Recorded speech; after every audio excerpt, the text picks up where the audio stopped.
Երևի թե ես այս հանրապետության թիվ 1 զրպարտիչն եմ, բանն այն է, որ բան ու գործ չունեմ, աշխատանք չունեմ, պարապ-սարապ, ոչ հոգս ունեմ, ոչ ցավ ունեմ, առավոտից իրիկուն նստած մենակ ռեկտորի եւ վերադաս մարմինների վրա բողոքներ եմ գրում, բաց նամակներ գրում։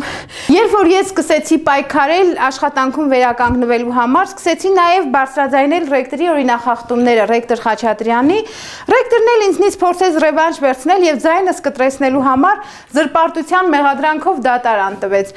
Երևի թե մեր դատավորները զգալով, որ հայցը անհիմն է, որովհետև այնտեղ որևէ զրպարտություն չկար, փաստորեն ես բարձրաձայնել էի մեր ինստիտուտում մարդկանց մասսայական իրավախախտումները, մասսայականորեն կատարվող դրա համար դատավորներն ամեն ինչ պիտի անեին հարգարժան եւ հասարակության մեջ բարձր դիր գրավող ռեկտորին օգնելու համար։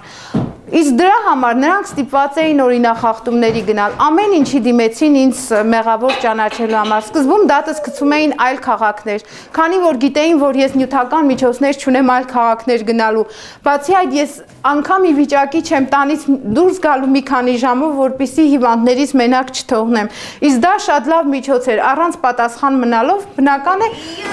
կհեշտանար իմ դեմ դատական իրենց կայացնելիք վճիռը։ Բողոք ես էլ արդեն սկսեցի բողոքել դատավորների դեմ, գրում էի վերադաս բոլոր մարմիններին, խեղճ դատավորներն էլ տեսնելով, որ իմ հետ գլուխ չեն կարողանում դնել, հերթականությամբ հերթով ինքնաբացարկ էին հայտնում, 3 դատավոր ինքնաբացարկ հայտնեց ինձնից, Նաիրա Ավետիսյանը, Սուրեն Բաղդասարյանը, Աղասի Մկոյանը, նույնիսկ դատական նիստի ժամանակ Աղասի Մկոյանն ասավ, ինչու չես ինքնաբացարկի միջնորդություն ներկայացնում, ներկայացրա ես քեզնից ազատվեմ, դու ինձնից։ Այս իմ բաց նամակներն են, ես էլ վերադաս մարմիններին գրած դիմումներն են։ Մի պայուսակ լցվել է, տեսնենք քանի պայուսակներ էլ կլցվեն։ Ինչպես իրենք էին ասում, զրպարտություններ էի տարածում եւ քանի որ դիմել էի մարդու իրավունքների պաշտպանին, աշխատանքի տեսություն եկել էր ստուգումների եւ ահա այսպիսի խախտումներ են արձանագրվել։ Իրոք ստացվում է, որ մեկ-մեկ կարող է զրպարտիչն էլ ճշմարտություններ ասել։ Եվ անգամ դատական գործ է հարուցվել ինստիտուտում ռեկտորի դեմ, իդեպ ասեմ, որ ռեկտորն էլ ինքն էլ է դատի տվել աշխատանքի տերությանը հակընդդեմ հայցով եւ գտնում է, որ ինստիտուտում կատարվող օրինախախտումների պատճառը ոչ թե ինքն է մեղավորը, այլ կադրերի բաժնի վարիչը իրավախորհրդատուի թույլ հսկողության պայմաններում։ Թվում է, որ մեր ինստիտուտում կատարվում է Խաչիկյանի նույն օրինակ, այսինքն երբ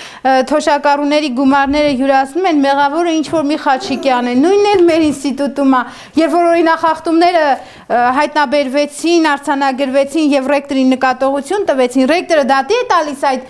իրավական ակտը, գտնելով, որ ինքը չի մեղավոր, կադրերի բաժնի վարիչ Մինասյանն է եւ իրավախորհրդատու Գոգինյանը, դե երևի իրեն թվում է, որ կարելի է, երևի ընդունված է մարդկանց վրա բարդել սեփական մեղքերը։ Դե եթե այդքան արդար ռեկտոր է, թող այնքան պատրաստակամորեն չպայքարեր անգրագետ հայցվորին գիտական աստիճան ստանալու համար, այն դեպքում, երբ ես խայտառակ արեցի նրան պաշտպանության ժամանակ, սակայն այդ հայցվորը այսօր աշխատում է բուհում, իսկ ինձ նման մասնագետը չի աշխատում եւ իր նման կիսագրագետ մասնագետներ է պահում ինստիտուտում, թող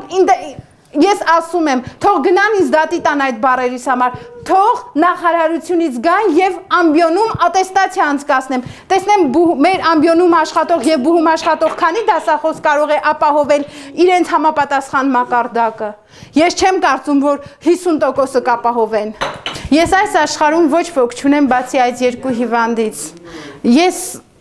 նրանց եւ միակտերն եմ, եւ նրանց հայրն եմ, եւ նրանց մայրն եմ, որովհետեւ աշխարհում ես եմ նրանց միակ ապավենն ու միակ